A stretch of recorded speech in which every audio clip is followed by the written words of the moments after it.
Today on AMR, Kamala Harris raised more than $1 billion for her presidential campaign, which failed to win her the election, spending it on allegedly celebrity endorsements, town halls, and more.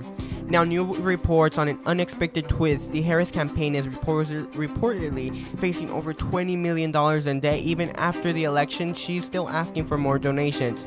So where did all that money go, and how was it spent, and why is the campaign in such a financial hold? I'm Anthony Martinez, and here's my report.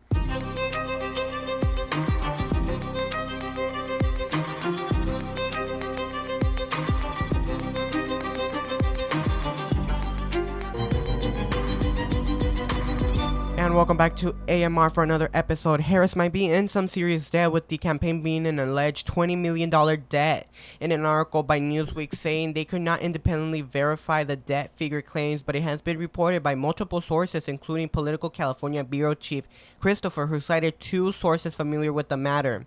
We also know that Lindy Lee, who served on the Democratic National Finance Committee, also echoed a $18 to $20 million debt. She also says that she and others were misled about the VP's chance to win. Now, Lee says she helped raise millions of dollars, but now has to explain to donors why Harris lost. We have to have a careful financial accounting of what exactly happened. How did we possibly blow through $1 billion in just 3 months? It's just astounding, not just to me, but to many of my fellow donors. I've been speaking with them on an hourly basis. People are just completely shocked and just craving answers. A lot of them are sending me messages of support, asking me to stay the course and to keep asking.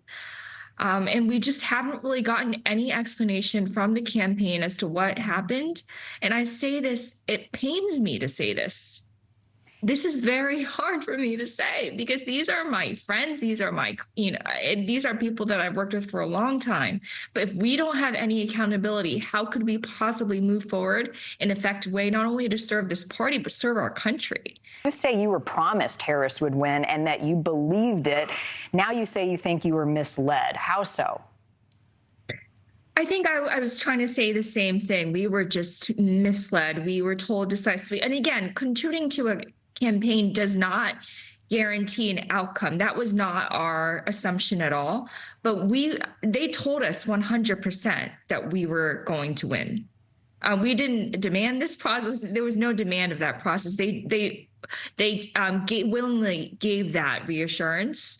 And even on election night, I had someone high up whom I just found out yesterday is leaving. He told me that we were going to win Iowa. This is ruby red Iowa.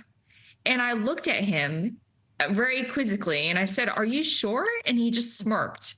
And so, this is just an example of the hubris in the final days of the campaign. And it's just, I wonder what happened to all that money. I'm looking through the financial reports. $1 million went to Harper Productions. That's Oprah. She's saying that she didn't personally benefit, but her company did. And then millions went to various celebrity concerts. $100,000 apparently went to build the set of Call Her Daddy. I contributed and I fundraised for this campaign because I believed in Vice President Harris's vision of America. And by the way, I just want to say that I'm not blaming her at all. I think she's phenomenal. I truly do. And she's worked tirelessly. I'm talking about the way that her campaign was handled. So let's see where all this millions of dollars went. She raised almost to over $1 billion, yet we're learning that she might be in some serious debt. Supposedly, her campaign spent a whopping $7.5 million a day during her full first month in August and $152 million in advertising in September. Allegedly, $15 to $20 million payout for celebrity endorsements like Beyonce, Megan Thee Stallion, and others happened. But multiple fact-checking sites say there's no strong evidence to assure a payment was made, and we are also learning that many celebrities have come out since and saying they did not take a paycheck from Harris. And right now, news can't independently verify if any payments were made under the campaign. Over the last week, a senior spokesman for the Harris campaign told Dateline, in quote, "We do not pay. We have never paid any artist and performer."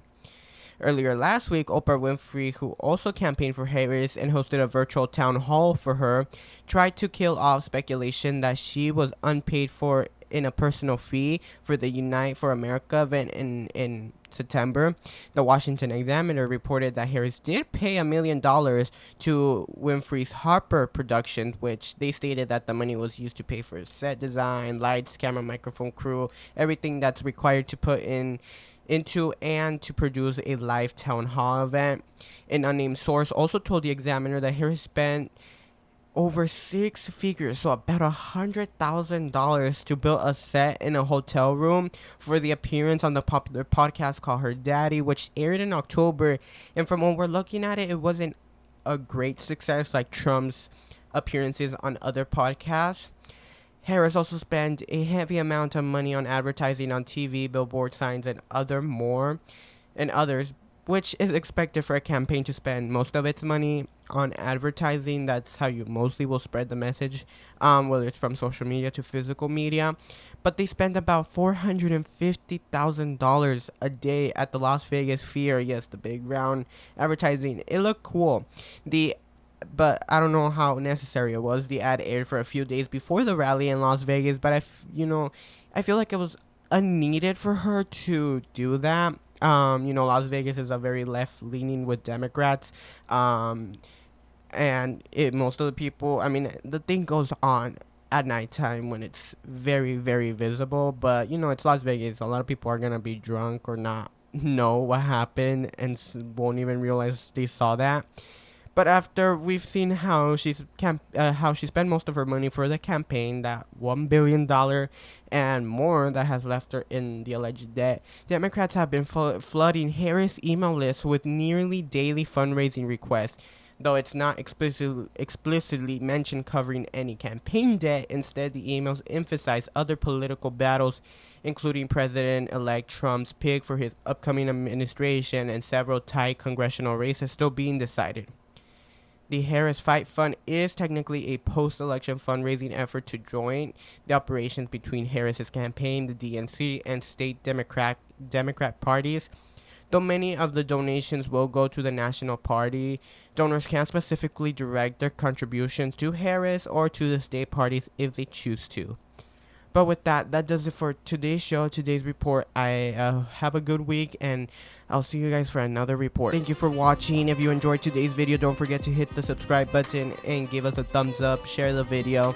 And if you want more content, follow us on social media at _RightNow News, or follow me directly at Tony Martinez Now. Anthony Martinez Reports is a RightNow News signature production, copyright 2025, RightNow News.